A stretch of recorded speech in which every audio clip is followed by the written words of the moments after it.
떡이 귀한 시절에 한 농가에서 인절미를 만들었습니다.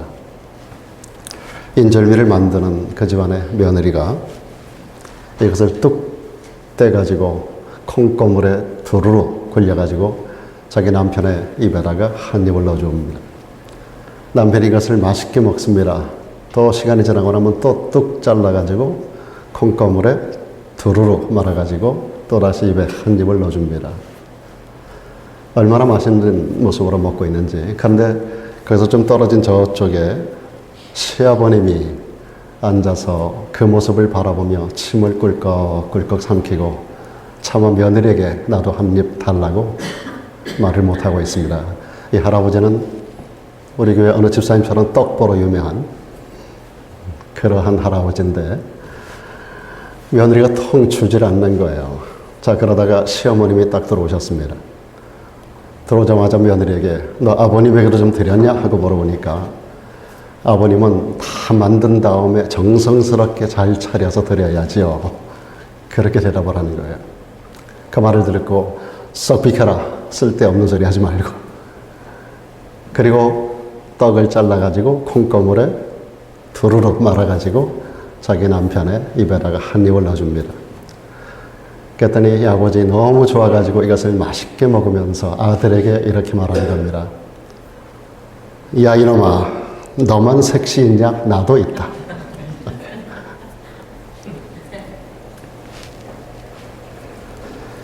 모름지기 우리 모든 자녀들은 부모님의 마음을 읽을 줄 알아야 효도가 가능한 것입니다. 부모님의 마음을 알지 못하는 자가 어떻게 부모의 마음을 기쁘게 해드릴 수 있겠습니까? 가정이 아름답기 위해서는 아내가 남편의 마음을 헤아려 줄 수 있어야 됩니다. 남편도 아내 마음을 읽을 줄 알아야 돼요.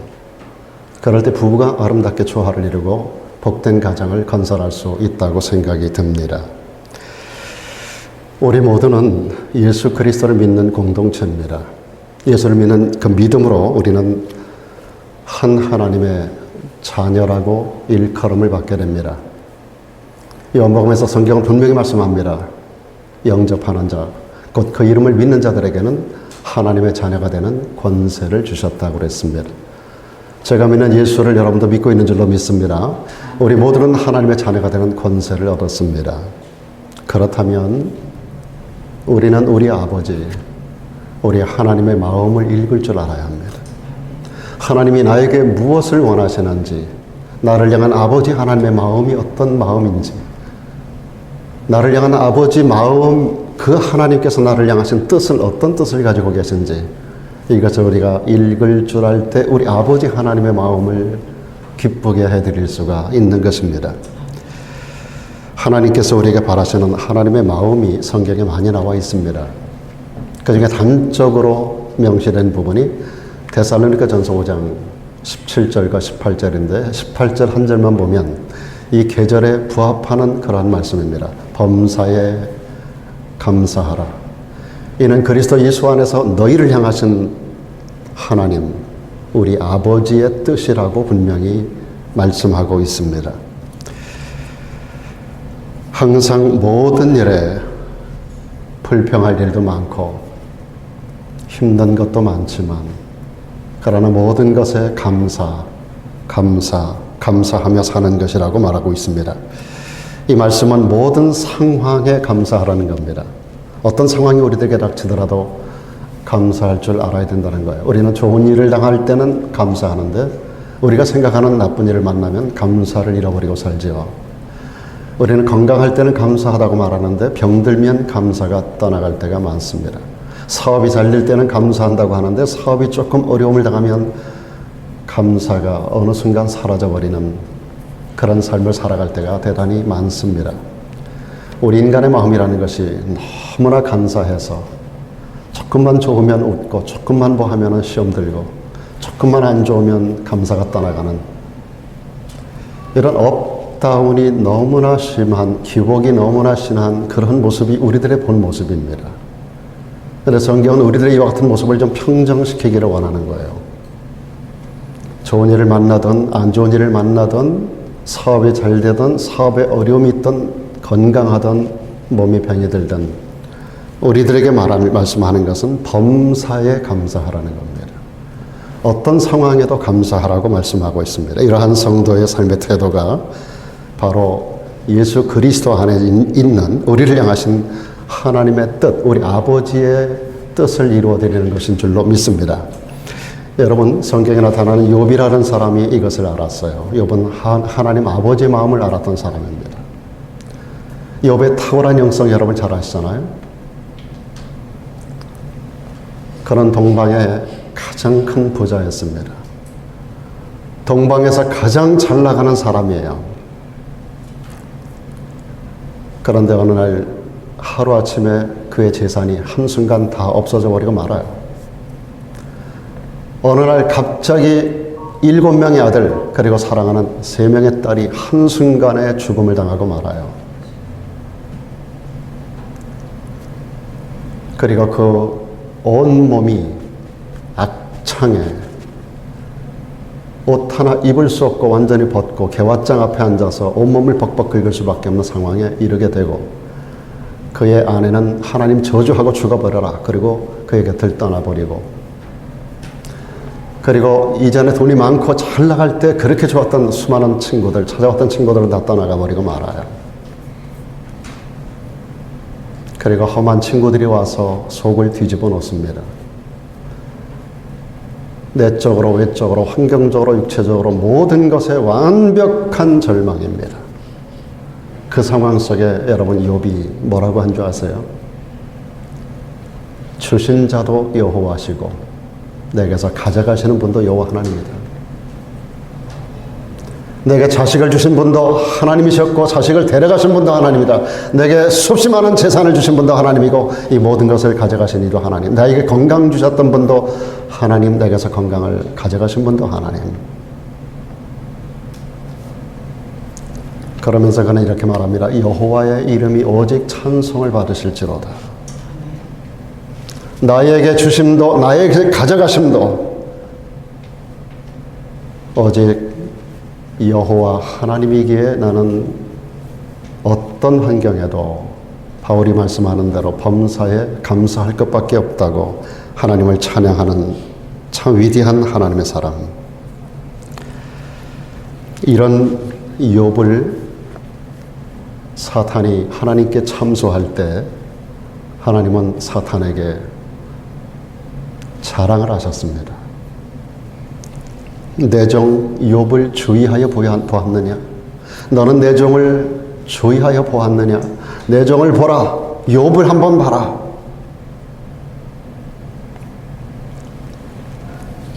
오늘 저와 여러분도 하나님께서 우리를 사탄 앞에서도 내놓고 자랑할 수 있는 성도가 되기를 주 이름으로 축원합니다.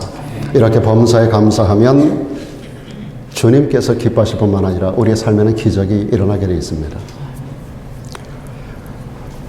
뉴욕의 어느 목사님의 간증인데 자기 교회의 성도 한 분에 대한 간증입니다. 그 성도 한 분이 자기 교회에 들어오기 전에 감옥에 여러 해를 갇혀 있었었는데 그분이 죄를 지은 죄가 중해서 50년형을 받았어요. 그때 그의 나이가 40세였답니다. 40세에 50년형을 받았으니까 90이나 돼야 추록할 수 있는데 평균 연령을 생각하니 감옥에서 죽을 수밖에 없는 형편이 되고 말았어요. 벽을 발로 차고 창틀을 흔들면서 악을 쓰고 교도관들에게 욕을 해대고 그렇게 몇 날 며칠을 하는데 그에게 상황이 좋아지지가 않는 거예요. 벽을 차면 발이 아프고 창살을 잡아 흔들면 자기 손에 상처만 날 뿐입니다. 그렇게 지내는 동안 어느 날 그에게 이 목사님 교회의 성도님이 그 옥을 방문을 해서 전도를 하는 과정 속에서 소리 지르고 욕을 먹으면서 나중에 성경책 한 권을 드랍시키고 나온 거예요. 성경책을 구석에다 집어 던졌다가 차분하게 어떤 시간에 성경책을 열어서 보다가 한 번 읽고 두 번 읽고 하는 동안 50년을 받았으니까 그러다가 어느 날 성경 속에서 찾아오는 예수 그리스도를 빛 가운데서 만났습니다. 그 안에서 구원의 확신을 갖습니다. 그리고 오늘 데살로니가서를 통하여 사도 바울이 권면한 말씀대로 항상 기뻐하라, 쉬지 말고 기도하라, 범사에 감사하라. 이는 그리스도 예수 안에서 바로 너를 구원하신, 바로 너를 향하신 하나님의 뜻이야. 그 음성을 듣게 되는 거예요. 오늘 우리가 가정성경을 매일 읽어야 하는 이유, 그 말씀 속에서 우리는 하나님께서 그날마다 우리에게 주시는 메시지를 우리가 들으면서 하루를 살아가기를 원하는 것입니다. 저는 그래서 성경 내용을 화장실 가서도 읽고 차에서도 읽고 시간이 될 때마다 아무 데서든지 밥을 먹을 때도 읽고 그렇게 계속 읽으면서 내 자신을 늘 일깨웁니다. 말씀 앞에 서면 경건해질 수밖에 없어요. 말씀 앞에 서면 하나님의 뜻을 분별할 수밖에 없어요. 말씀 앞에 서면 나의 나됨을 볼 수밖에 없어요. 여전히 부끄럽고 여전히 미력한 나의 나됨을, 정말로 죄인 중에 교수 같은 나의 나됨을 말씀 앞에 서면 내가 발견할 수밖에 없어요. 여러분도 시간이 될 때마다 많은 분량 읽으려고 하지 말고 우리가 매주마다 나가는 한 주간에 24장만 우리 함께 읽어보잔 말이죠. 오늘 어떤 집사님 한 분이 성경을 필사를 했어요. 지난 주간에 수요일 날 이걸 가지고 왔어요. 2년 전에 성경을 쓰기 시작을 했는데 지난 화요일 날 밤으로 해서 완성이 됐습니다. 만 2년 동안에 그 쓰는 상황이 여러 상황이 있었을 거라고 생각이 들어요. 저는 그걸 펼쳐보고 너무너무 놀랐어요. 첫 장부터 마지막 장까지가 글씨가 똑같아요. 그리고 얼마나 깨끗하고 예쁘고 아름답게 그 마음과 지성을 다해서 기록한 그 흔적을 보고 굉장히 감동을 받았어요. 그래서 저 뒤에다가 제가 내놓았습니다. 좀 전에 제가 여기다 하나 더 갖고 올라왔는데 큰 바인더 3권의 내용을 담아놨습니다. 여러분, 우리가 많은 성도들이, 아니 교회 교인들 가운데 10분의 9가 평생을 신앙생활로 성경 한 번을 읽지 못한다 그럽니다. 아니 읽지 않는 거예요. 부분적으로는 읽어도 성경 전체를 완독해서 한 번을 읽는 사람이 90%가 안 된다는 거예요. 그러니까 10%가 안 되는 거죠. 90%가 안 읽고.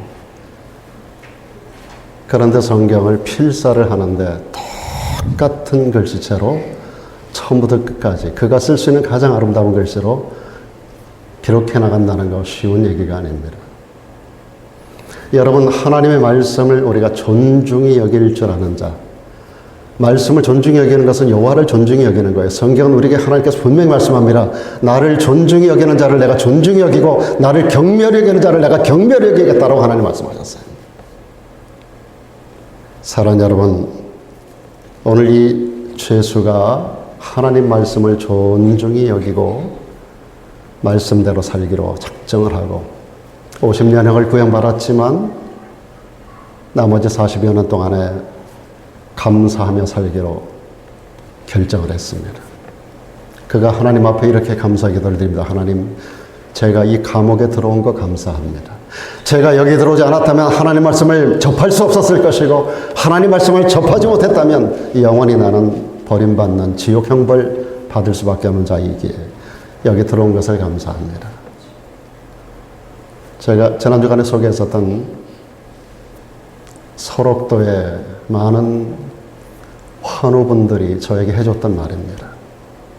저는 그분들을 동정어린 말로 위로하려고 했는데 그분들이 저한테 그러는 거예요. 목사님, 우리 동정하지 마세요. 우리는 지상에서 천국을 누리고 있습니다.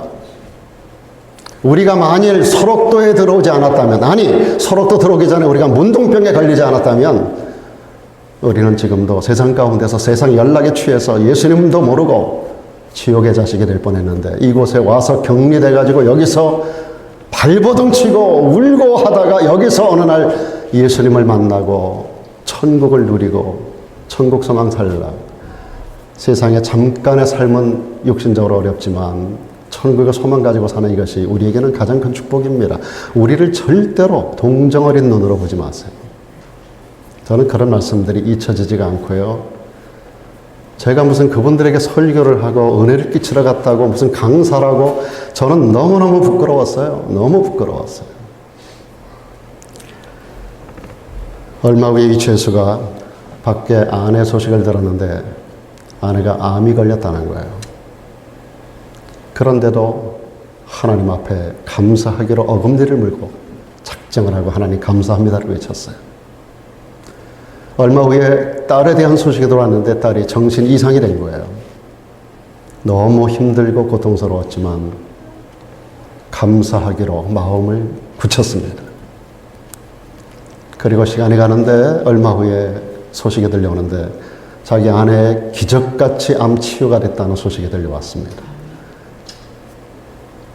그리고 그 딸의 소식도 들어왔는데 정상으로 돌아왔다는 거예요. 여러분, 감사하면 하나님이 역사하는 줄로 믿습니다. 그리고 이 자신도 모범수가 됩니다. 그런 사람이 사람들에게 소문나지 않겠어요? 그래서 50년이 10년으로 줄고 그게 5년으로 줄어서 그분이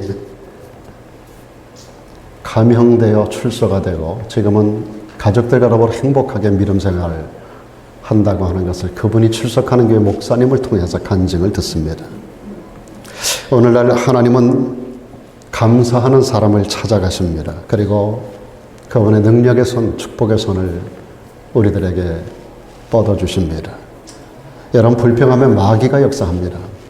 원망하는 사람, 불평하는 사람, 투덜거리는 사람, 욕하는 사람, 배후에 반드시 마귀가 있어요.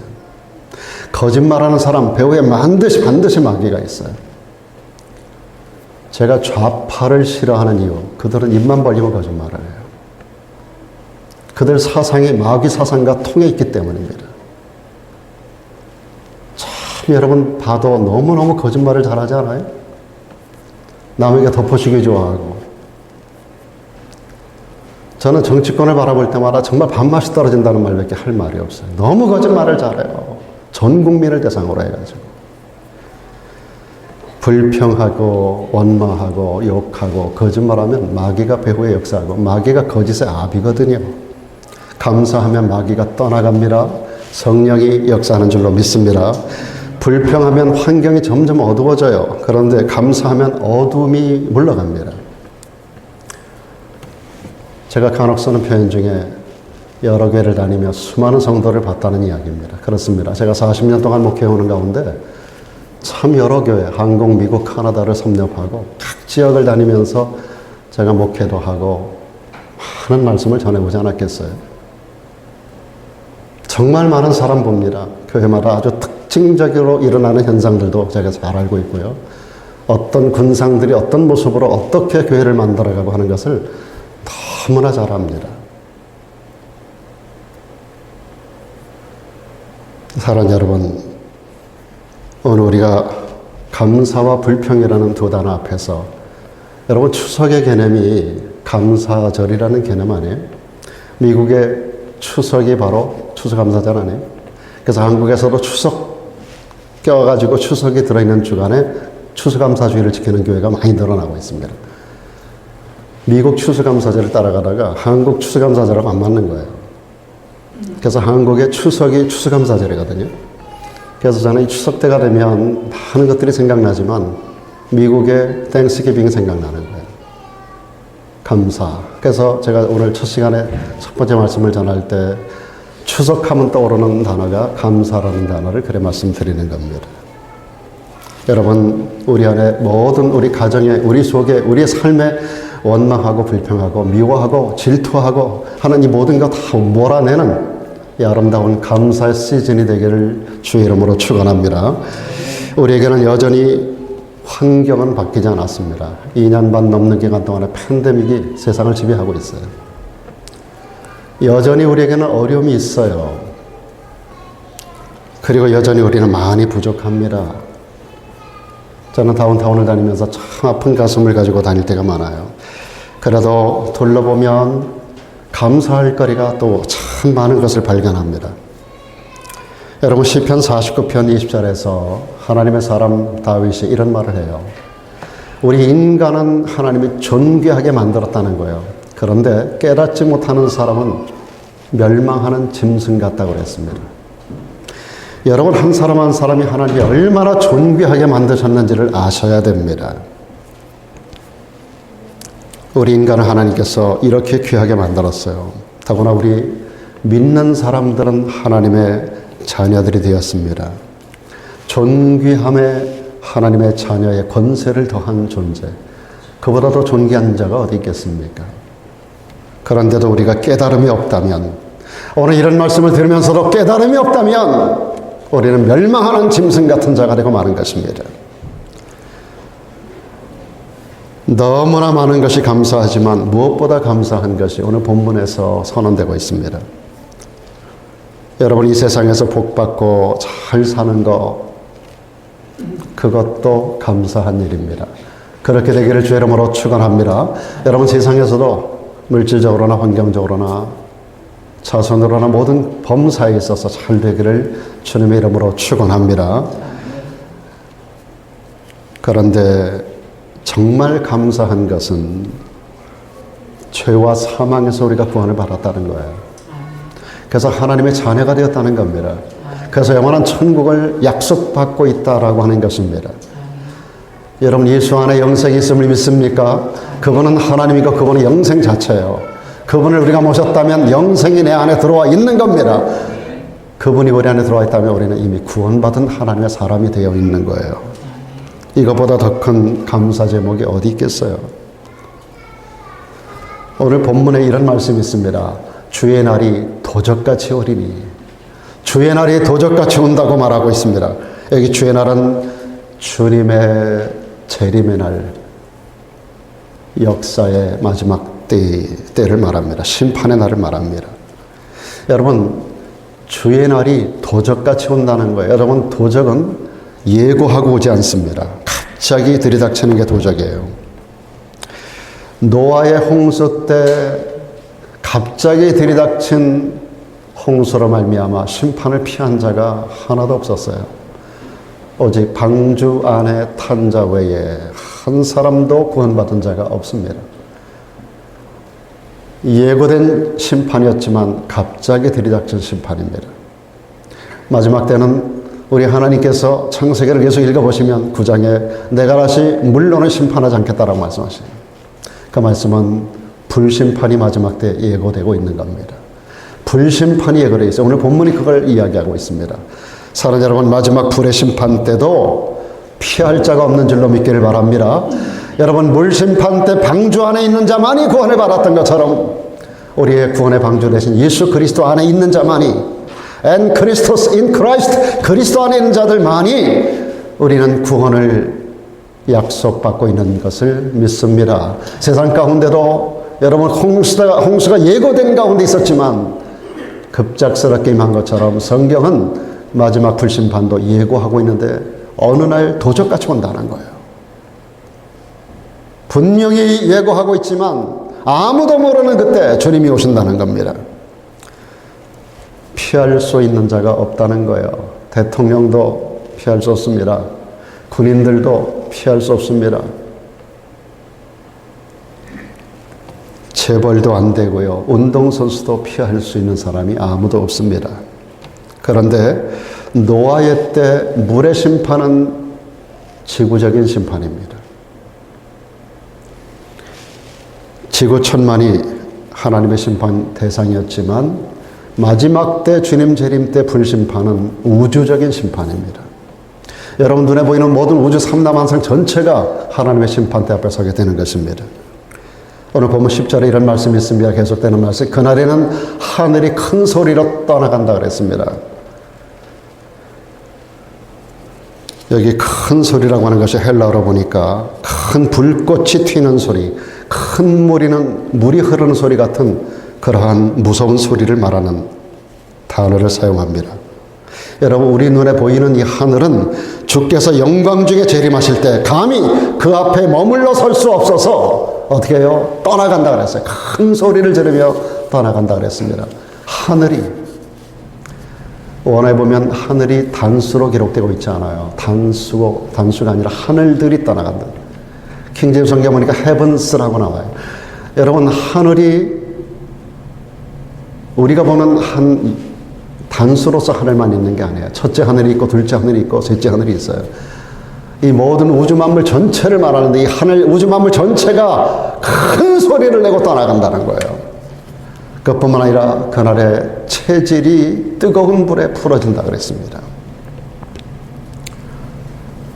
최근에도 북한의 핵 문제 때문에 전 세계적으로 참 많이 긴장하고 있습니다. 며칠 전에 김정은이 선포한 말로 인해서 전 세계가 북한의 핵 문제 때문에 문제가 되고 있습니다만은 전 세계에서 인류가 만들어낸 핵무기만 가지고도 이 지구는 여러 번 파괴되고 남는다고 하는 말을 듣습니다. 그래서 많은 성경학자들이라든지 많은 목사님들이 오늘 본문의 이 말씀을 핵무기가 폭발되는 것으로, 소위 3차 대전이 일어나고 전 세계가 만들어 놓은 핵무기, 러시아라든지 미국 제일 많고 이것이 폭발하는 과정에서 오늘 이 말씀, 체질이 뜨거운 불에 풀어지는 것으로 설명하는 목사님들과 신학자들이 많습니다. 그러나 오늘 본문의 이 예언은 그런 예언이 아닙니다. 여기서 말하는 체질은 헬라에 보면 스토이케이온이라 그래가지고 이 영어로는 엘레먼트라고 하는 단어를 썼어요. 우주의 모든 기본 성분을 말합니다. 여러분, 우주를 형성하고 있는 모든 구성 요소들 전체를 얘기하는 거예요. 이 모든 것들이 불에 녹아버린다는 겁니다. 인간이 만든 핵무기 대단하지만 그 파워가 지구 안에만 국한된 거예요. 여러분, 우주에서 지구를 바라보면 눈에 보이지도 않습니다. 우주에서 존재하는 지구는 먼지 한 털, 여러분 눈에 보이지 않는 먼지 한 털 만든 겁니다. 안 돼요. 그 안에서 핵무기가 힘을 과시할 수 있을지 모르지만 여기서 말하는 체질이 뜨거운 불에 풀어진다라는 거, 엘레먼트. 여러분, 창세기 1장에도 보면은요, 하나님께서 첫날에 창조하신 게 빛이 있으라 그러셨어요. 그리고 넷째 날 만드신 게 하늘의 광명들입니다. 해와 달과 별을 넷째 날 만드셨어요.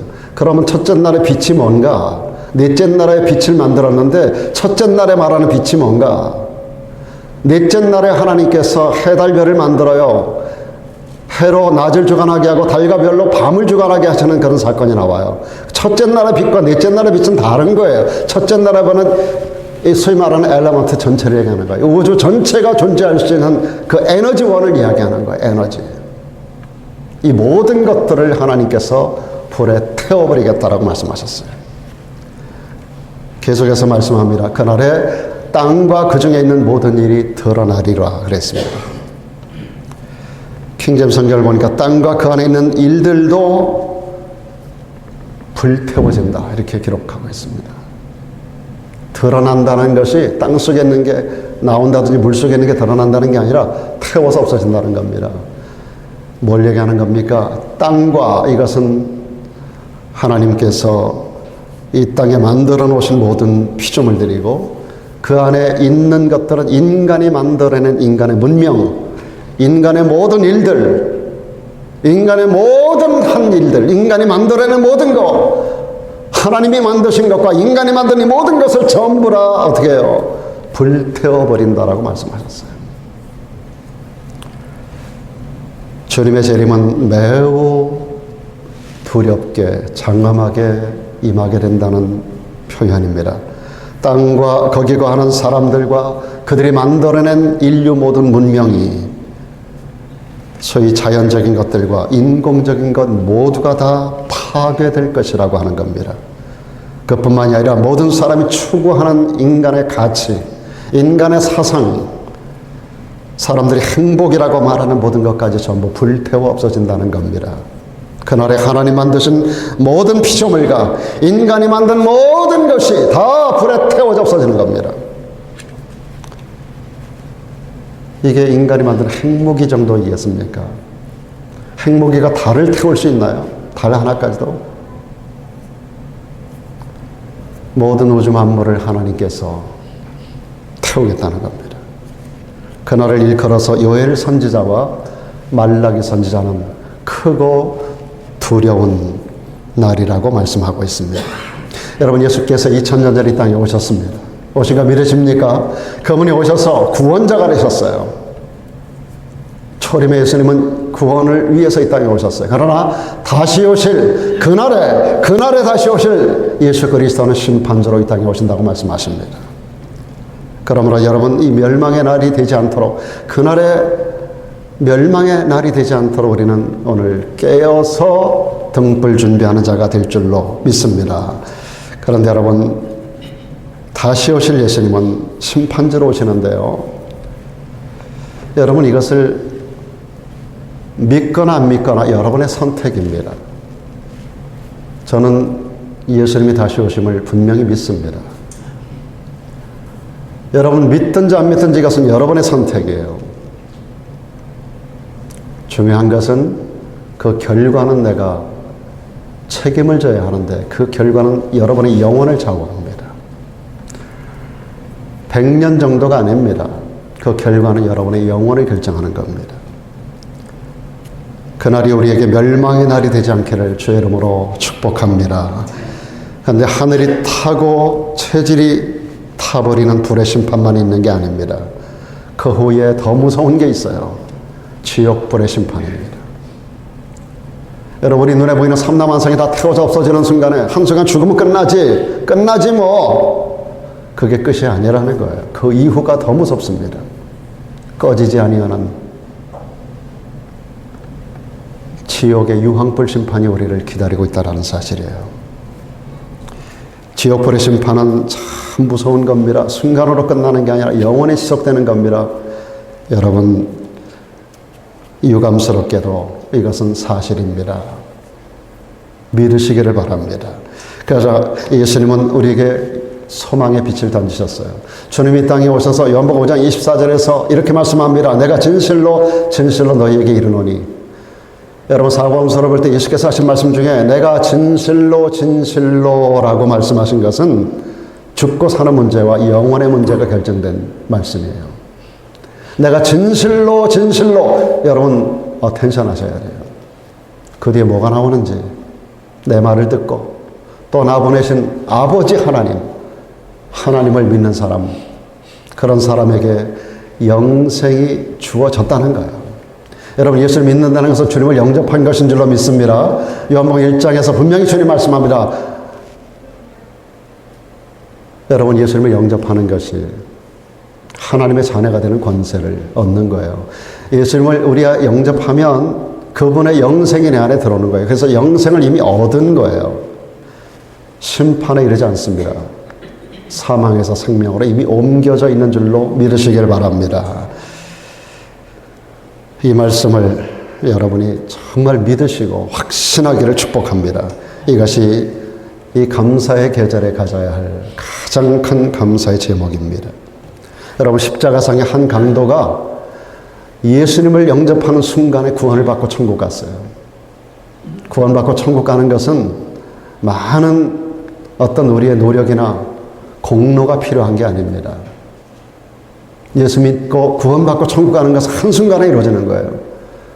저는 중환자실에 여러 번 가서 중환자들, 임종 직전에 있는 분도 전도도 해보고 눈도 감겨드려보고 그렇게 해본 적이 있었습니다만, 여러분, 죽음 직전에 특별히 중환자실에 가면, 여기는 잘 여러분 들어갈 수 없지만 한국 같은 경우 목사는 다 들어갈 수 있어요. 중환자실에 들어가서 전도하면 10중 8구 예수를 믿겠다고 그래요.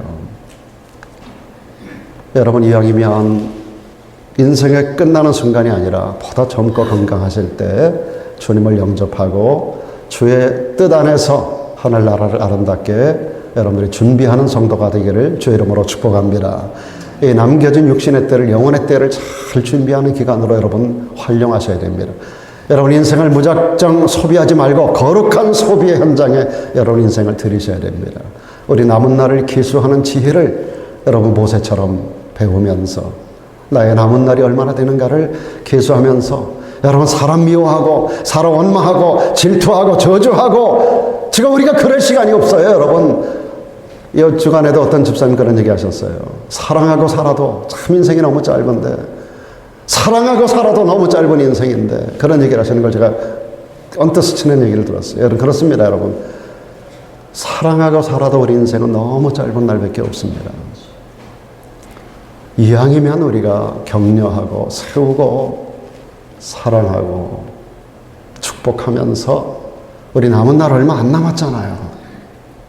이 날들을 영혼의 때를 잘 준비하는데 거룩하게 소비되어지는 거룩한 소비 현장에 남은 날들이 드려지기를 주의 이름으로 축원합니다. 사랑하는 여러분, 우리가 예수님을 믿고 불심판을 피하는 구원을 얻는 것에서 끝나는 게 아니에요. 오늘 말씀해 보니까 새 하늘과 새 땅을 우리 하나님이 보장해 주신다고 말씀합니다. 하나님의 날이 임하기를 바라보고 간절히 사모하십시오. 그날에 하늘이 불에 타서 풀어지고 체질이 뜨거운 불에 녹아지지만 우리는 그분의 약속이 있다는 겁니다. 그분의 약속대로 의에 거하는 바, 다시 따라합니다. 새 하늘과 새 땅. 새 하늘과 새 땅이 우리에게 있는 줄로 믿습니다. 우리는 새 하늘과 새 땅을 바라보는 거예요. 불에 타 없어질 세상에 소망을 두지 않는 거예요. 새 하늘과 새 땅을 우리가 바라보는 거예요. 그래서 여러분 이사야 65장 17절에도 보라 내가 새 하늘과 새 땅을 창조하나니 하나님 말씀하십니다. 이전 것은 기억되지 않는다. 이전 것은 생각나지 않는다.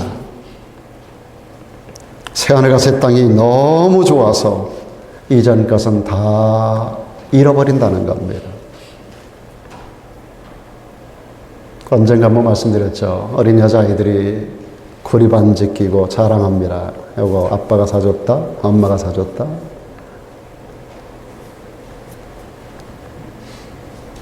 구리반지 끼고 자랑하다가 이 아이가 이제 시집을 갈 때 되면 사랑하는 그이로부터 다이아 반지를 받습니다. 그러면 구리반지 미련 안 갖고 그거 킵해 두는 분 계십니까?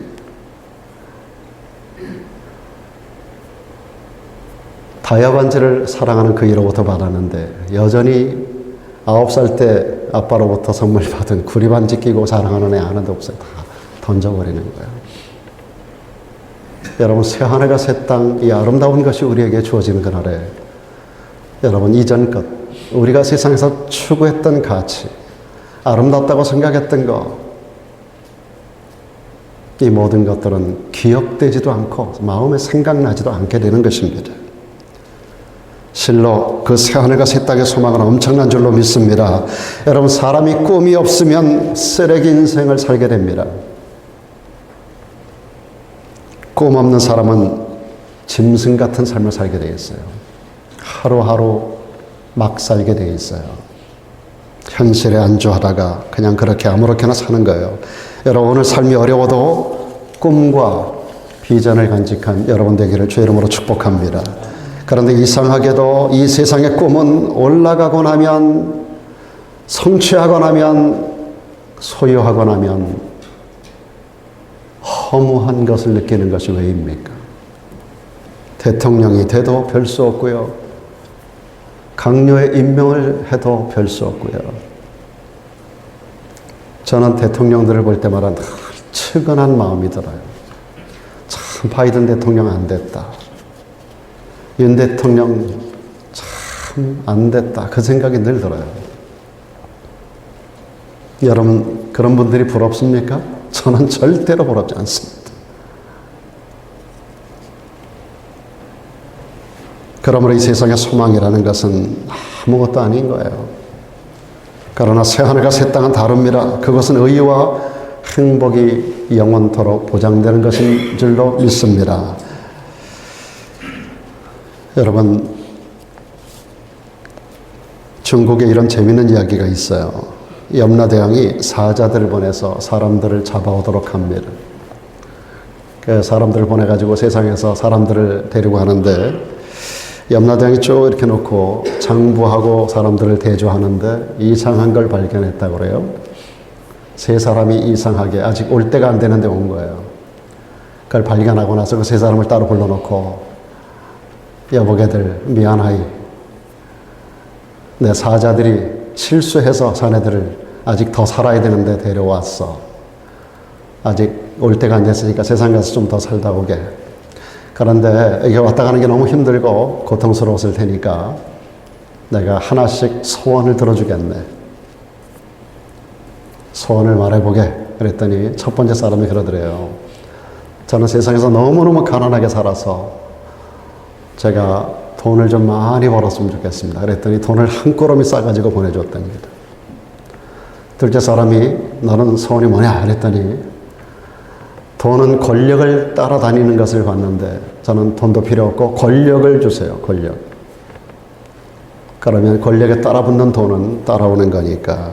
그래서 염라대왕이 벼슬을 주었다고 합니다. 세 번째 사람에게 그대는 소원이 뭔가? 저는 돈에도 관심이 없고 권력에도 관심이 없고 다만 조용한 곳에 그림 같은 집을 짓고 사랑하는 님과 함께 늙지도 않고 병들지도 않고 오래도록 살고 싶습니다 라고 말하면서 그런 것을 주십시오 그러더래요. 그때 염라대왕이 하는 말, 예끼놈아, 그런 좋은 곳이 있으면 내가 가서 살지 너에게 주겠니? 여러분, 세상에 늙지도 않고 병들지도 않는 곳이 어디 있겠습니까? 최근에 창세기를 쭉 보잖아요. 지난주간에 창세기 10장까지인가요? 11장까지인가요? 11장까지인가요? 그 내용이 지난주간에 쭉 있었어요. 그 내용을 쭉 보면서 거기 보면 무드살레가 969년을 사는, 그리고 대부분의 사람들이 900세 이상을 넘겨 사는 그런 이야기들 쭉 보면서 제 짧은 인생과 제가 견줘봤어요. 그들은 참 오래 행복하게 살았을까? 그 생각이 들었어요.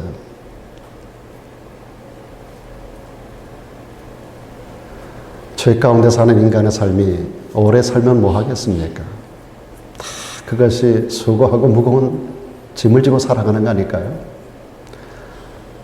그래서 성경에 연세 드신 분들, 노인들 앞에서는 무조건 모자부터 벗고 일어서라는 거예요. 이 땅에서 오래 사는 자체가 참 위대한 일이에요. 참 힘든 세상을 살아가기 때문에 그런 겁니다. 세상은 병들지 않고 늙지 않고 고난 당하지 않는 곳이 세상엔 아무 데도 없습니다. 그런데 그런 곳이 있어요. 그런 것을 주님이 이 땅이 아닌 천국에 예배하고 있는 줄로 믿습니다. 우리는 오늘 죽어도 거기 가서 영원히 살게 되는 것을 믿습니다. 이 확신, 이 소망을 갖고 사는 우리는 이 땅에서 날마다 어떻게 살아야 된다고요? 범사에 감사하라.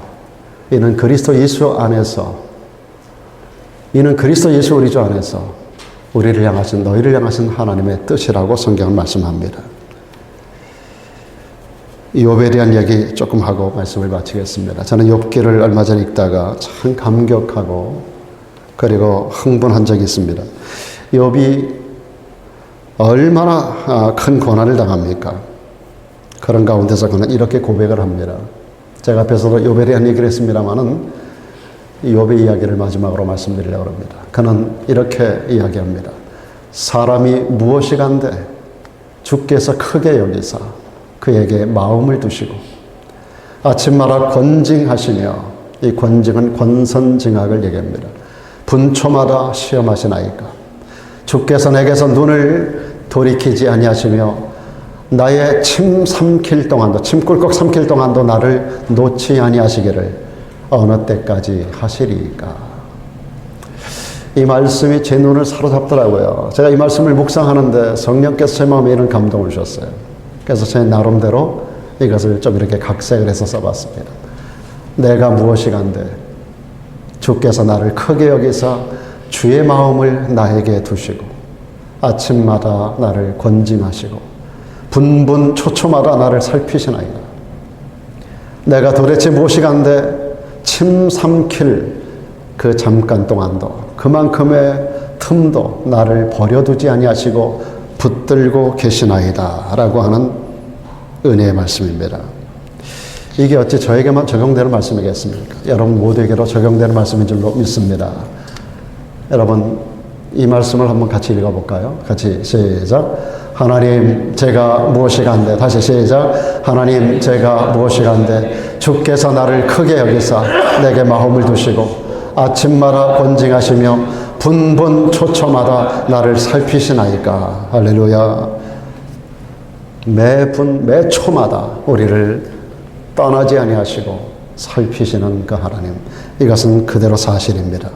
그분의 눈은 불꽃 같은 눈동자로 우리를 감찰하십니다.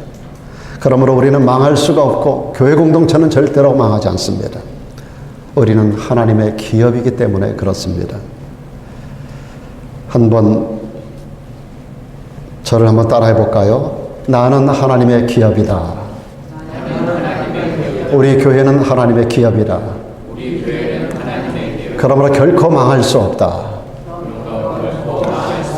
그렇습니다, 여러분. 분분초초마다 이 말씀을 믿으면서 하나님께 감사함으로 지내는 저와 여러분 모두가 되기를 주님의 이름으로 축원합니다.